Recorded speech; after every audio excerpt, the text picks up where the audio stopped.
Como foi anunciado, o tema é a transmissão do texto bíblico. Como é que esse texto que estava pronto, o Antigo Testamento, nós sabemos, ou achamos que ele estava praticamente pronto, ao menos colecionado como um livro, ou como uma lista, ao menos, lá pelo ano 100 depois de Cristo.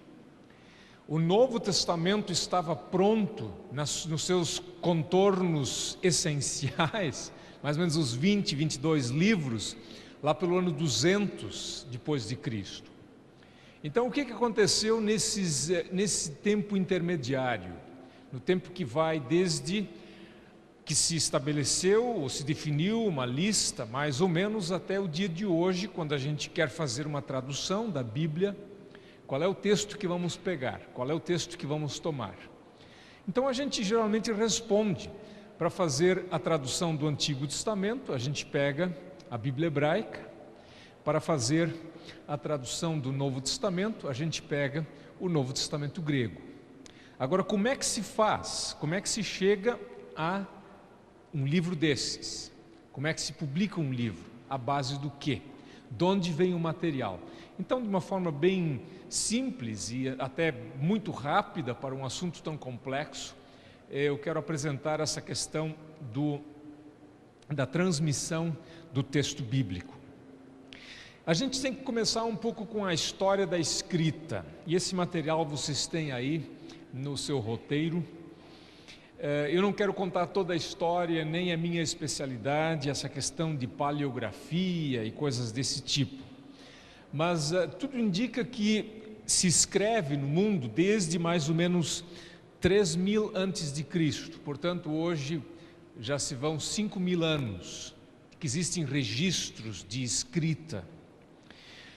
Houve dois centros de cultura no mundo antigo, o Egito e a Mesopotâmia. E ali se desenvolveram dois tipos diferentes de escrita e até dois materiais diferentes de escrita. No Egito, a escrita hieroglífica, que só recentemente foi decifrada, dos últimos 200 anos para cá. E desenvolveu-se também no Egito um tipo de material, um material para escrita, que é o material da planta papiro. Já no mundo, no outro lado, mais para o Oriente, na Mesopotâmia, eles desenvolveram a escrita cuneiforme, a partir da técnica que eles usavam para escrever, fazendo pequenas cunhas ou incisões em tijolos ou uma massa de tijolo que depois era secado ou queimado e estava pronta a mensagem. Então ali eles desenvolveram a escrita em cima desses tijolinhos de barro.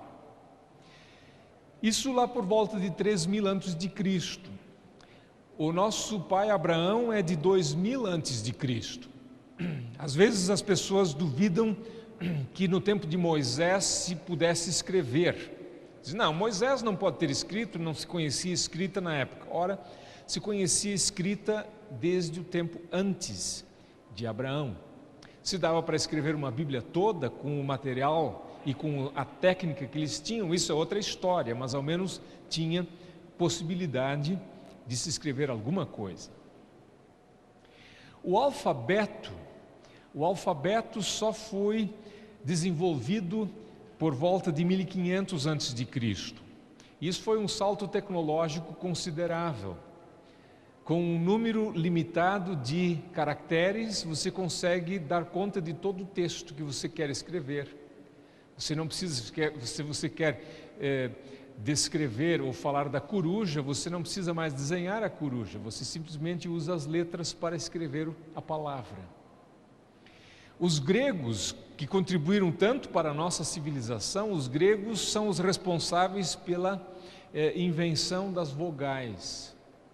Tanto assim que o alfabeto hebraico não tem vogais. As vogais foram adicionadas depois pelos massoretas no texto hebraico, no tempo depois de Cristo, lá por 300 a 400 depois de Cristo, e com isso o texto hebraico, na Bíblia hebraica, hoje tem uma vocalização para podermos ler o texto. Mas o hebraico não tem vogais. O hebraico moderno também não tem vogais. Ele é escrito só com as consoantes. Os gregos inventaram o alfabeto. A primeira letra grega é o alfa. E essa letra é uma vogal. Está? E a última letra é um ômega. E o ômega também é uma vogal. O alfabeto hebraico tem 22 caracteres e o grego tem 24. Se alguém uma vez se perguntou por que o Salmo 119 é tão longo assim, a resposta é simples, porque é um salmo alfabético em que cada grupo de 8 linhas ou versículos começa com uma letra do alfabeto hebraico. 8 linhas, começando com A, depois com B e assim por diante. Multiplicando por 22, você chega ao número exato de 176 linhas ou 176 versículos. A história da escrita. Um pouquinho do material, e eu não quero gastar muito tempo nisso. Eles usavam o que tinham. Começaram usando pedras. E geralmente quando você queria escrever uma mensagem que era para ser duradoura, você escrevia uma pedra. Jeremias 17:1 fala do pecado do povo de Israel que está escrito nos cantos dos altares. E esse canto dos altares era feito de pedra. Eles usavam tábuas de pedra, provavelmente de pedra. Abacuque fala de tábuas, na qual é para escrever a visão. Eles usavam tijolos de argila ou tijolos de barro. Ezequiel 4, o profeta é solicitado a desenhar o profeta é solicitado a desenhar a cidade de Jerusalém num tijolo. Alguns traduzem como telha, dá mais ou menos a mesma coisa. Usava-se também o papiro, que é a primeira forma de papel, uma forma bem rudimentar, feita de uma fibra de uma planta, que cresce nos banhados ou nas partes úmidas lá, né, na região úmida, alagada do rio Nilo. E é uma técnica em que se cortava um talo de 30 centímetros, se fatiava esse talo que tem a grossura do punho de uma pessoa, se fatiava e colocava as fibras, algumas na posição vertical, outras na horizontal, prensavam essa folha, estava feita uma folha na qual se escrevia inclusive dos dois lados. Esse material foi usado desde por volta de 1400 a.C. até 600 depois de Cristo. O pergaminho já é um material mais resistente. Ele é feito na verdade pele de animal, pele de cabra, pele de ovelha, preferencialmente um animal mais jovem, uma pele mais fina e mais tenra. No Novo Testamento, Paulo pede que Timóteo traga os livros, principalmente os pergaminhos. O papel, que é o nosso companheiro de cada dia, esse só chegou no Ocidente em 750 a.C. Há quem diga que ele foi desenvolvido na China em 600 a.C. Portanto, de 600 a.C., 600 mais 700, um bom tempo, né? Bem mais do que um milênio, para uma invenção dessas, um avanço tecnológico dessa grandeza, chegar lá da China até o Ocidente, na Europa. Hoje alguma coisa é descoberta, no dia seguinte o mundo mais ou menos já sabe o que foi descoberto. Quanto à forma dos livros, Dr. Rudy já falou dos rolos. Há várias referências a rolos na Bíblia, rolos abertos que vêm voando, como em Zacarias, em Apocalipse. Quando Jesus vai à sinagoga em Nazaré, eles lhe dão o rolo do livro. O livro de Isaías, na verdade, é o rolo. Todos os livros na Bíblia são rolos. Eles não conheciam outra técnica. Eles simplesmente colavam uma folha de papiro na outra e iam fazendo um rolo, preferencialmente não mais longo do que 10 metros. E quando era um pergaminho, era uma pele costurada na outra. Se isso requeria 10, 12, 15 costuras, eles as faziam. Então enrolavam, enrolavam e desenrolavam. Quando Jesus abriu aquele livro, na verdade ele desenrolou o rolo. Depois, quando ele tinha terminado a leitura, ele enrolou o rolo outra vez e o entregou ao atendente da sinagoga. Eles escreviam, é claro que eles escreviam em colunas. Você não podia escrever 10 metros e voltar para fazer a segunda linha. Não dava. Então, era escrito em colunas. Você podia então ir enrolando e desenrolando e lendo nas colunas. Um dos bibliotecários da Biblioteca de Alexandria, que foi destruída, como vocês sabem, ele disse que um rolo grande é um grande rolo. Com isso ele queria dizer que não devia ser muito longo. A média era em torno de 10 metros, porque senão a pessoa se enrolava todo, não se achava mais dentro daquele rolo. Então um rolo grande é um grande rolo. Escrito em colunas. Se vocês depois conferirem essa passagem de Jeremias 36, vão ver que ali o rei estava sentado no seu palácio de inverno, se aquecendo junto à lareira, e aí trouxeram o texto de Jeremias, dizendo: esse texto é muito importante, rei, o senhor precisa ouvir. E ele estava lá com um canivete, não sei se ele estava cortando com um canivetinho, enquanto iam lendo ele dizia: passa para cá, cortava uma tira, jogava no fogo. Terminavam de ler mais uma folha, ele passou o canivete, jogou no fogo. Não quis nem ler. Primeira Bíblia queimada foi aquela, né? E diz o texto que nada daquilo que ele ouviu tocou o coração do rei, e ele fez de conta que nem tinha ouvido nada. Mas ali aparece que os rolos eram escritos em colunas. Você podia ir fatiando o livro. Nós hoje arrancamos folhas, eles iam fatiando o livro, cortando uma tira após a outra. O código, ou códex, que é o termo latino, esse foi desenvolvido a partir de 200 depois de Cristo. E essa, de novo, é uma técnica revolucionária. Alguém esperto disse: poxa, mas por que vamos fazer 15 costuras, costurando uma pele na outra, ou colando um papiro no outro? Por que a gente não coloca tudo numa pilha e faz uma costura só? Ou cola tudo no dorso aqui? Fica mais fácil. E ficou. E além disso era mais fácil folhear, era mais rápido de achar as coisas. Que grande sacada. E levou tempo, muito tempo, para se fazer o livro dessa maneira. E esse foi o códex, o códice, o código, é o embrião do livro moderno. É assim que nós fazemos os livros. Cabia mais também num códice.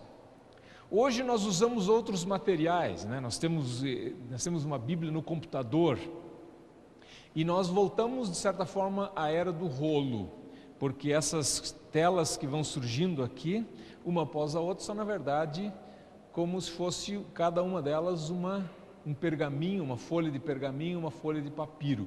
Eu não consigo folhear essa tela, eu preciso trazer uma após a outra. Um outro ponto 2, os manuscritos da Bíblia e os manuscritos de textos gregos e latinos, apenas para fazer o contraponto ou a comparação com autores clássicos gregos e latinos que são daquela época também. E aí é preciso dizer o seguinte, bem rapidinho: há poucas cópias manuscritas. Para a Ilíada de Homero, de onde nos vem aquela história de Troia, que recentemente foi posta em filme, nós temos umas 500 cópias. E o que é mais grave ainda é que existe um enorme intervalo entre o autor da obra e a cópia mais antiga que se tem. Por exemplo, o filósofo grego Aristóteles, ele viveu em 450 a.C., arredondando. As cópias mais antigas das obras dele são de 1100 depois de Cristo, Lá se vão outros 1.500 anos, pouco tempo, só 1.500 anos.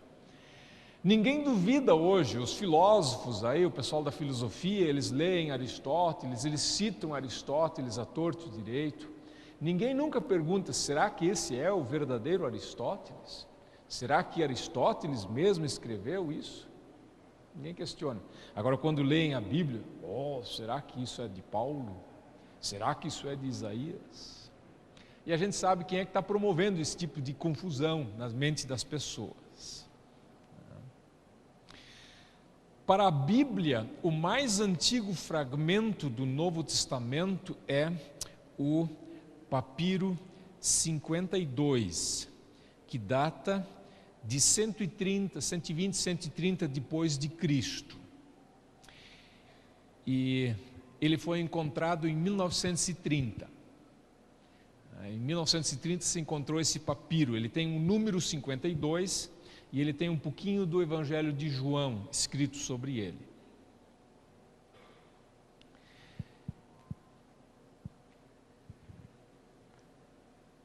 Ponto seguinte, os originais da Bíblia. Todo mundo sabe a essa altura que o Antigo Testamento foi escrito em hebraico e aramaico. Talvez alguém ache aramaico uma língua totalmente diferente. Se vocês forem procurar na Bíblia hebraica, onde começam as porções aramaicas, vão ver, mas não tem diferença nenhuma. A diferença está mais na vocalização, na maneira de ler. Eles usam os mesmos caracteres. É isso aí, né? Quer dizer, você não vai ver nenhuma língua diferente. Opa, isso aqui parece árabe. Não, não é. É bem igualzinho ao hebraico. O Novo Testamento foi escrito em grego. Os autógrafos não existem mais. Ao menos ninguém acredita que alguma dessas cópias que nós temos sejam o original que foi escrito pelo próprio escritor bíblico. As edições impressas, elas são feitas a partir de cópias. E das muitas cópias que temos, e as cópias são manuscritas. O esquema é mais ou menos esse. De todo o material disponível que se tem, trabalhando de baixo para cima, digamos de 50, 500, 5.000 cópias, elas vão sendo agrupadas aos poucos e se constitui no fim um grupo mais reduzido de manuscritos, e a partir desse grupo mais reduzido se procura reconstruir o original. Agora, a produção de uma Bíblia hebraica. Como é que se faz uma Bíblia hebraica? Que é essa Bíblia aqui. Trabalha-se com poucas cópias, essa é uma realidade. Não tem muitas cópias hebraicas, cópias manuscritas. Até 1947, a cópia mais antiga era um papiro, assim chamado papiro Nash, escrito pelo que se calcula por volta de 100 depois de Cristo e descoberto no Egito em 1902. Descoberto no Egito. Papiros não sobreviveriam no Brasil. Poucos foram encontrados, quase nada em Israel, que também é um lugar úmido, quase nada na Grécia, mas no Alto Nilo, aliás, no Alto Egito, onde é seco e onde não chove nunca, ali nas areias, eles encontraram, espécie de lixões, eles encontraram documentos, cartas e até mesmo cópias da Bíblia, como por exemplo, um trecho de Êxodo e Deuteronômio. Outros manuscritos foram descobertos a partir de 1800. As grandes descobertas arqueológicas para o texto bíblico também foram feitos nos últimos 2 séculos, nos últimos 200 anos. Depois eu vou falar um pouquinho de Qumran, que é de 1947 em diante.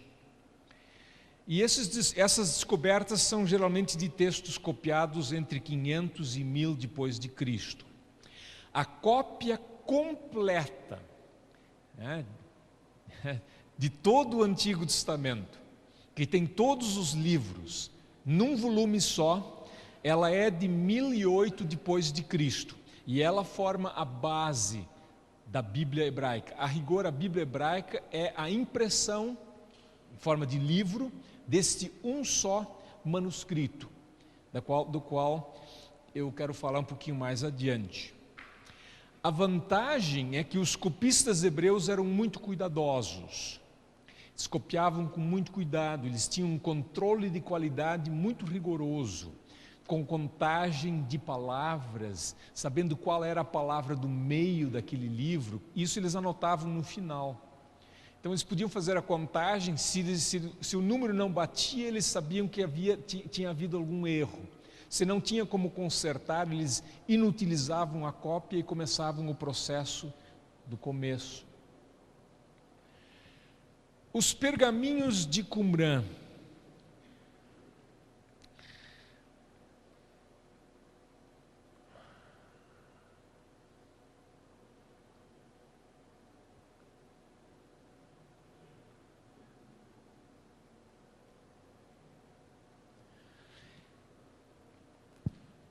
Estes foram descobertos entre 1947 e 56. Foram quase 10 anos de descobertas e a partir de então não se descobriu mais nada. Eles foram escritos por volta de 100 a.C. e com eles nós retrocedemos 1000 anos.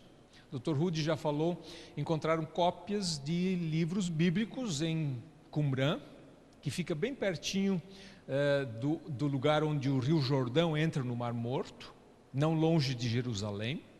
Com eles nós retrocedemos 1000 anos. Foram encontradas cópias de todos os livros do Antigo Testamento, menos de Ester. Também muitos livros não canônicos, obviamente nada do Novo Testamento, porque o Novo Testamento não tinha sido escrito nessa época, isso é antes de Cristo. Mas os manuscritos ou os pergaminhos do Mar Morto ajudam a entender o contexto cultural do Novo Testamento. E aí está a sua importância para o Novo Testamento. Numa caverna, que eles numeraram as cavernas, as famosas são a de número 1, 4 e 11.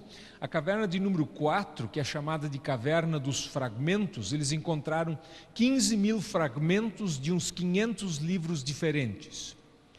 Eles estão hoje ainda tentando montar o quebra-cabeça, juntar esses fragmentos e fazer desses fragmentos um livro. E com todos esses achados, nesse estado assim já em decomposição, esse é o grande desafio, de juntar as peças. Qumran mostrou que o texto hebraico foi muito bem preservado, essa é uma das constatações. Esses livros, essas cópias são 1000 anos mais antigas do que a cópia que está impressa aqui, e as divergências são mínimas, aqui e ali alguma pequena diferença, mas basicamente o mesmo texto. As novas edições da Bíblia hebraica, elas consideram esse material também. E essa Bíblia aqui já leva em conta, ela já registra no pé de página alguma informação tirada dessas descobertas de Qumran. Aqui estão algumas fotografias do sítio arqueológico de Qumran. A primeira que dá para ver aí, no canto à esquerda, lá ao fundo o Mar Morto. É um penhasco, uma escarpa assim, né? Bem no alto ali havia umas cavernas, uns buracos onde eles estocaram esse material, esses rolos que eram colocados em vasos de barro, como esse que aparece bem à direita. E dentro desse vaso de barro tão frágil e de pouco valor estavam os grandes tesouros que são esses documentos. No canto à esquerda, embaixo, aparece a caverna ou Gruta 4. É um local de difícil acesso. Já tem que ser um alpinista para chegar lá. E era na verdade um jovem beduíno, pastor de ovelhas ou cabras, que estava matando o tempo jogando pedras para dentro dos buracos. Quando ele ouviu um barulho diferente, ele disse: opa, lá dentro tem alguma coisa. Então conseguiu escalar e a partir daí começou toda essa correria atrás de documentos de Qumran. A Bíblia hebraica, para a Bíblia hebraica nós usamos a Bíblia hebraica Stuttgartense, que é essa aqui. Ela tem esse nome porque ela foi editada na cidade de Stuttgart, na Alemanha. Ela foi feita entre 67 e 77 Portanto, a revisão da Bíblia de Almeida, feita aqui no Brasil na década de 50, ela foi feita a partir de uma outra Bíblia hebraica. Basicamente o mesmo texto, ou era o mesmo texto, só que a edição era diferente. Ela é baseada no Códice de Leningrado, que é esse de que falei antes, que é a mais antiga cópia completa da Bíblia hebraica, material de Qumran no rodapé, e está em preparo a Bíblia hebraica quinta, que será a quinta edição impressa, desde o tempo de Gutenberg. Essa aqui é a quarta vez que se edita uma Bíblia hebraica. Essa nova que está sendo preparada é a quinta Bíblia hebraica, por isso ela tem o nome de Bíblia hebraica quinta, que é um título latino, mas que funciona para nós em português também. No ano passado estavam prontos esses 5 rolos, ou esses 5 livros, Ruth, Cantares, Eclesiastes, Lamentações e Esther. Ela está prometida para o ano de 2010. Nós já teremos saído do seminário àquela altura, não precisamos nos preocupar com essa. A produção do Novo Testamento grego. Nós temos muito mais material disponível para o Novo Testamento. Nós temos 5.400 manuscritos ou fragmentos gregos. E aí dá-se aquele caso interessante de que em muitos casos a arqueologia nos ajuda, mas às vezes ela nos cria problemas. E alguém poderia até dizer, puxa, mas que pena que nós descobrimos todos esses manuscritos. Porque no momento que nós os descobrimos, nós temos que levá-los a sério, temos que levá-los em conta. E muita gente realmente tem essa atitude, esqueça essas descobertas, vamos ficar com o texto que nós tínhamos até recentemente. Vamos ficar com o texto que é o texto tradicional e não o texto que leva em conta essas descobertas. Essas edições recentes, as edições que nós usamos hoje do Novo Testamento grego, são baseadas nessas descobertas arqueológicas dos últimos 200 anos. Com isso, evidentemente, o número de manuscritos subiu para 5.400. Nem todos têm todo o Novo Testamento. Muitas vezes eles faziam uma edição só dos evangelhos, só das cartas paulinas. E também tinham edições de todo o Novo Testamento. E às vezes, no caso de papiros, tudo que sobrou é um fragmento, um pedaço, uma folha, 10 folhas, sei lá. Também se leva em conta para fazer um Novo Testamento grego as traduções antigas. E aqui as cópias chegam a 10.000, são quase o dobro. Especialmente na igreja latina, na igreja católica, com o latim sendo a língua oficial ou a Bíblia oficial, houve mais interesse em preservar a Bíblia latina do que a Bíblia grega. E as traduções são importantes porque muitas delas, as traduções antigas, tipo a Vulgata Latina, que é lá de 400 depois de Cristo, ela foi feita a partir de um texto grego e de um texto hebraico. E ela reflete esse texto grego e esse texto hebraico. Então a gente pode tentar descobrir qual é o texto grego e o texto hebraico que está por trás da tradução. Que texto eles usaram? Então eles entram nessa contagem também. Sem falar das citações do texto bíblico nas obras de teólogos da igreja antiga. Eles também citam a Bíblia e citam a Bíblia como eles a conheciam. O problema é que muitas vezes citam de memória e aí não podemos confiar que o texto é um texto fidedigno, que ele está copiado exatamente como ele está na Bíblia. Então é um material de terceira categoria, no caso aqui. Um manuscrito famoso, o Codex Sinaiticus, ele foi escrito por volta de 350 depois de Cristo. Ele foi descoberto por um alemão chamado Konstantin von Tischendorf em 1859 na península do Sinai, num mosteiro. Ele tem 148 folhas, todas elas evidentemente originalmente estavam na forma de um caderno. Ele tem 4 colunas por folha.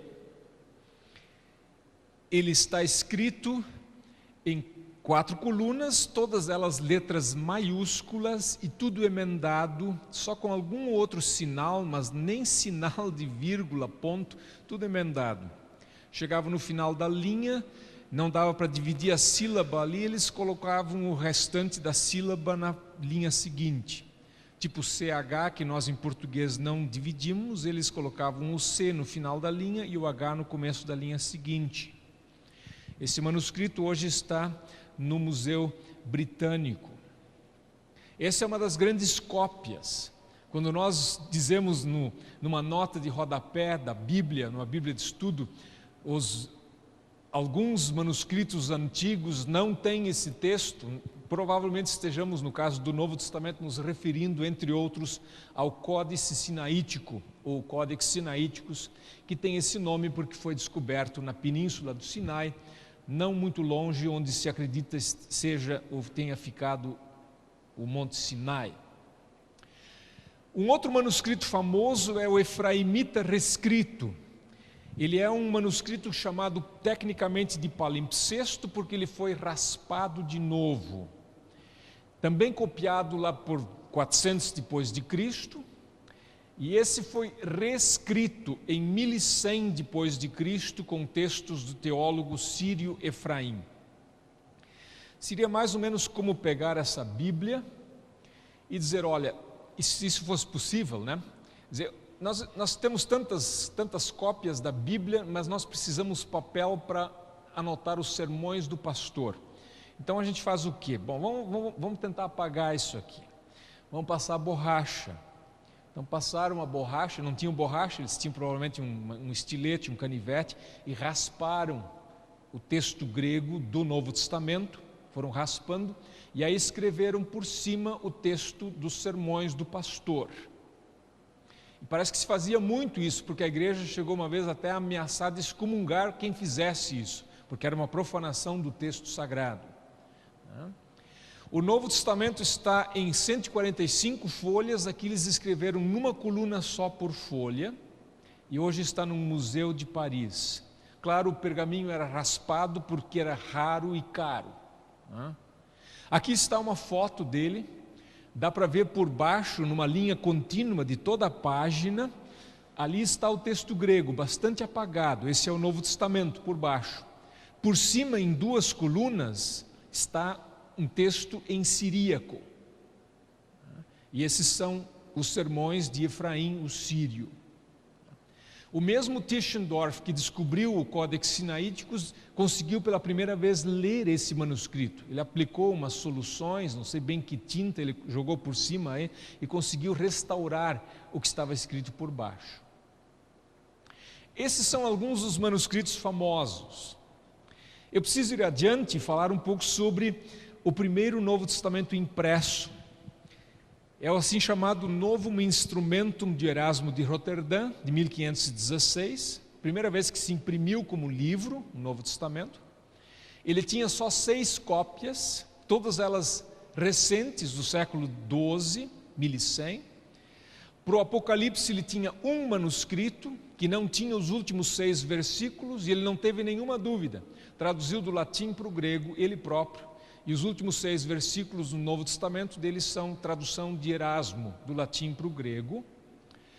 Lutero usou essa edição em 1519. Foi o texto baseado em cópias mais recentes, esse mesmo texto que foi usado por João Ferreira de Almeida em 1681. Este aqui é o assim chamado tecnicamente Textus Receptus, o texto recebido. Tem gente que defende com unhas e dentes esse texto e diz, esse é o texto, não vamos nos livrar, não vamos abrir mão desse. Mas vejam, ele foi feito com os recursos que se tinha na época do Renascimento, com poucas cópias, cópias mais recentes, mas era um material que eles tinham, não tiveram outra opção. Nós temos hoje um texto de melhor qualidade, baseado nas descobertas feitas a partir de 1800. Felizmente, eu preciso dizer isso para tranquilizar todo mundo, as diferenças entre o texto que Erasmo imprimiu, que o pessoal no século XVI traduziu, que Almeida traduziu, é um texto, é uma diferença mínima aqui e ali. Quem conhece a Bíblia de Almeida, revista atualizada, é basicamente aquele material que aparece entre colchetes na revista atualizada. Esse é material que foi acrescentado nessas cópias mais recentes e que, por não estar nos manuscritos antigos, foi não retirado da Bíblia, mas colocado entre colchetes para sinalizar que não faz parte do texto original. O Novo Testamento que usamos hoje, então, ele leva em conta todo o material disponível, ele não reproduz um só manuscrito, diferentemente do Antigo Testamento, mas é uma combinação de todos eles, do qual se extrai o suposto original. E os manuscritos são agrupados, como eu disse antes, o que facilita o processo. Como é que se agrupa manuscritos? Qual é o DNA? Características semelhantes. Geralmente, um erro no mesmo lugar, ou um certo tipo de texto, uma certa palavra. Todos os manuscritos que têm aquela palavra naquele local, eles são copiados de um mesmo ancestral. Eles são todos eles tirados da mesma fonte. Eles têm o mesmo DNA. Temos duas edições mais conhecidas. Esse que eu já mostrei, o The Greek New Testament, para tradutores. E temos uma outra edição para teólogos e pastores, com mais recursos, que é o Nestle Aland, que é a partir do nome dos editores. Nestle é um sobrenome alemão e o Aland é outro sobrenome alemão. E esses são os mais famosos editores desse texto, e por isso esse Novo Testamento de capa azul é conhecido como Nestle Aland. São chamadas estas aqui de edições críticas. Por quê? Não porque estão em estado crítico, mas porque elas permitem fazer crítica. Elas têm um aparato crítico, um conjunto de informações ao pé da página que permite comparar o texto que está impresso como texto com as variantes que existem. As variantes ou variações. E isso leva ao próximo ponto, a questão das variantes. Variantes são alterações introduzidas num texto ao longo do processo de cópia do mesmo. Quando a gente copia à mão, a gente comete erros. Quando eu coloco uma folha numa máquina de reprografia, um xerox, seja que for, e eu peço 50 cópias, as 50 saem iguais. Se eu sento 50 pessoas numa sala e eu vou lendo o texto, ou vou passando o texto, a folha, de um para o outro, no momento que essa folha, ou a última cópia for feita pela 50ª pessoa, lá no fim da fila, o texto já vai ter mudado, não vai ser mais o mesmo texto. Não talvez se as pessoas estão antenadas para o exercício que eu estou fazendo, mas se elas não estão alertadas para o exercício que a gente faz, a história vai aparecer diferente no final. Pior ainda quando é uma história oral. No meu tempo de juventude, tinha aquela brincadeira na reunião da mocidade, do grupo de jovens, alguém contava uma história para a pessoa seguinte, e essa pessoa contava adiante. Então, alguém lia, na verdade, a história no começo da fila, e depois a pessoa que era a última da fila contava a história que lhe foi contada. Depois que ela tinha contado a história, a pessoa no começo da fila se levantava. A história original era essa, para ver qual é a diferença da história quando ela chega no final. É um interessante exercício. Mais ou menos assim é com o processo de cópia, não com tanta perda assim, mas alguma perda existe. Os copistas eram humanos também. E aí entra o lado humano da Bíblia. Tem gente que diz, não, Deus preservou a Bíblia assim como Ele a inspirou. Sim, Ele a inspirou, mas o processo de transmissão foi feito por pessoas humanas que eram falhas e que cometeram erros. E cada cópia era uma nova edição. No Novo Testamento existem ao todo uns 100.000 pontos de variação, sendo bastante modesto nesse número aqui. Tem gente que acha que é mais. 90% desses pontos de variação são irrelevantes, tipo uma troca da ordem das palavras. Assim, Jesus disse, e no outro manuscrito está, disse Jesus. Mesma coisa, não muda nada. Às vezes é substituição por um sinônimo. Entoar, cantar. Não muda muito. Então, a maioria é inofensiva, ela não muda o sentido.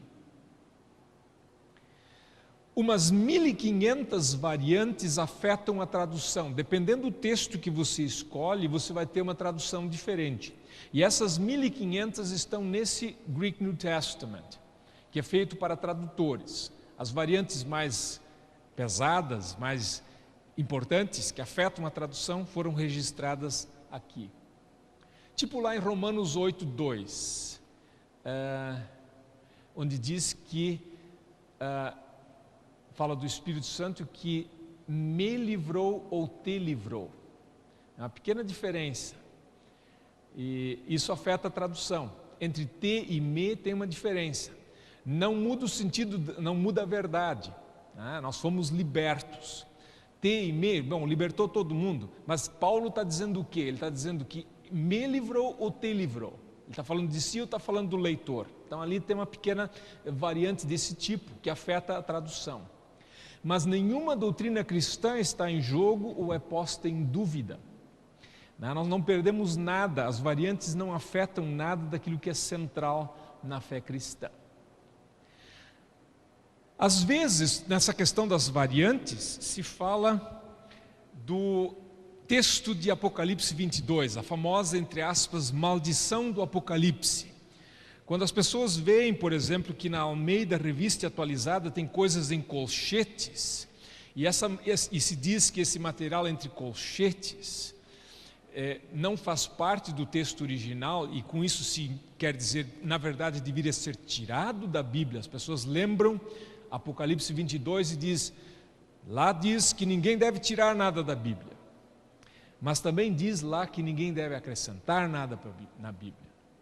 E o problema é o seguinte: se nós estamos hoje tirando coisas da Bíblia, provavelmente é porque tem gente que colocou lá dentro que não devia ter colocado.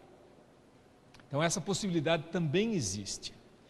E essa é a tendência dos copistas, dos homens que copiaram a Bíblia. A tendência era acrescentar. E isso é um princípio de crítica textual, é racional, faz sentido. Quando eu copio um texto e tem alguma coisa escrita na margem e eu não sei se isso é parte do texto que ele esqueceu e colocou na margem porque não cabia mais, não podia simplesmente colocar o cursor ali por cima e simplesmente datilografar e abrir espaço, não tinha esse recurso, então eu escrevia na margem. Eu, ao ter esse original, eu ficava na dúvida, é texto ou não é? Na dúvida, coloca. Quem sou eu para deixar alguma coisa fora? E assim, aos poucos, algumas anotações colocadas na margem das cópias ou dos manuscritos foram entrando. E hoje, os melhores e mais antigos manuscritos revelam aqui e ali um texto mais breve, que é exatamente esses colchetes dentro da Almeida Revista Atualizada. Eu tenho a lista aqui, começa em Mateus 2,18, e só no Novo Testamento, no Antigo Testamento não tem essa questão. Mateus 2,18, 5,22 e assim por diante, 6,13, que é a conclusão do Pai Nosso, e vai em frente, né? Até mesmo 2 de Pedro 1,21, homens santos. Homens falaram da parte de Deus, homens santos. Aqueles santos, a Revista Atualizada coloca entre colchetes. Por quê? Porque os manuscritos mais antigos não têm os santos. Provavelmente alguém, no processo de cópia, disse, não, eles não eram só homens, eles eram homens santos, com certeza eram. Homens especiais, escolhidos por Deus. Mas ele quis deixar isso claro e colocou no texto. E os antigos manuscritos não têm isso, portanto, não cabe no texto. A questão das variantes. Muitas variantes são involuntárias ou acidentais. Por exemplo, linhas com final igual. É o caso de Lucas 10:32 no Sinaítico, num só manuscrito, nesse que eu mostrei antes em 4 colunas, um dos famosos. E ele é o único, e não pode estar certo, só pode estar errado. E é fácil de explicar. Eu vou dizer como é que é. Lá está a história do bom samaritano. Tem um homem ferido, vem o sacerdote, vê e passa de largo. Vem um levita, vê e passa de largo. Vem o terceiro, um samaritano, para e cuida. Pois exatamente esse versículo onde fala que vem um levita, esse está faltando no Códice Sinaítico. Por quê? Porque o copista foi enganado pelo final igual dos dois versículos. Ele copiou. Veio o sacerdote, olhou, passou de largo. E aí ele se distraiu. Quando ele voltou a copiar, ele localizou no texto, a palavra passou de largo, mas localizou no final do 32. E com isso ele pulou todo aquele versículo. Então, nesse um manuscrito, não se fala do levita, só se fala do sacerdote e do samaritano. E o manuscrito está errado. Por aí se vê que não dá para publicar ou imprimir um manuscrito, porque todos os manuscritos têm aqui ou ali algum problema do Novo Testamento. Por isso tem que levar todos eles em conta. E não dá para pegar um só. Alguém diria, por que não pegar um famoso desse? Não dá. Falta um versículo aqui em Lucas 10. Palavras com pronúncia parecida eram outro problema. Nós e vós. Temos e tenhamos, em Romanos 5, por exemplo. Duplicação ou corte de letras. Quando tudo era emendado, era fácil fazer essa confusão. Quantos N's eu devo copiar? Aqui, por exemplo, em 1 Tessalonicenses 2,7, em grego, egenetemenepioi, ou egenetemenepioi, um N a mais ou um N a menos muda o sentido. Com um N a menos é epioi, brandos, com um N a mais é crianças. Paulo diz, a gente podia ter exigido os direitos, mas nós nos tornamos o quê? Brandos ou crianças. As duas funcionam, porque a criança geralmente é branda, né? Eu já vi uma criança chegar, o meu filho de 6 ainda não aprendeu a fazer isso. Pai, eu quero o meu direito. Não, é brando, né? O meu de 15 já chega e bate na mesa, mas isso é outra história, né? Aqui, enfim, qualquer que seja o texto adotado, faz sentido. Mas é uma questão de a presença de um N a mais ou um N a menos, que é fácil de a gente omitir na hora de copiar. Outras variantes são intencionais, muitas delas por excesso de piedade.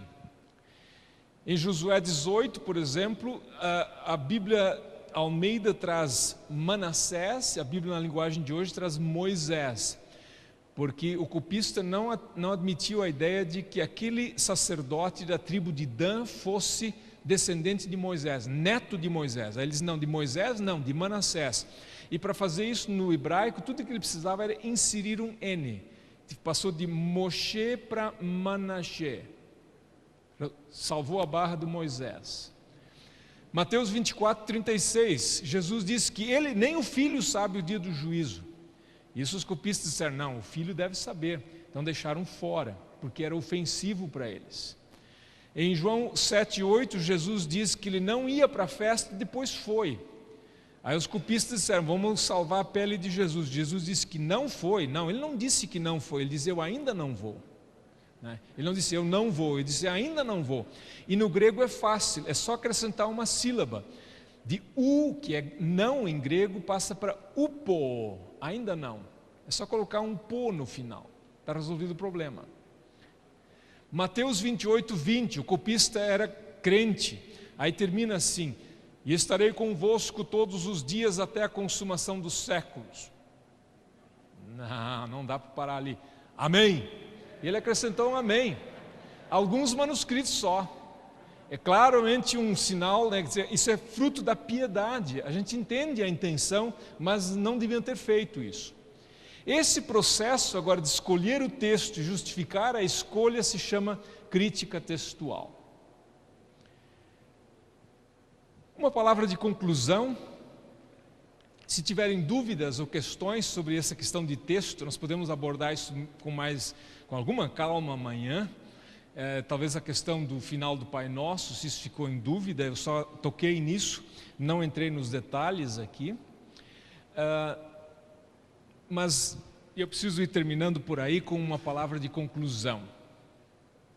E essa não é minha, ela é tirada, ou ela vem de um livro chamado A História da Bíblia, do Sir Frederick Kenyon, que é um dos grandes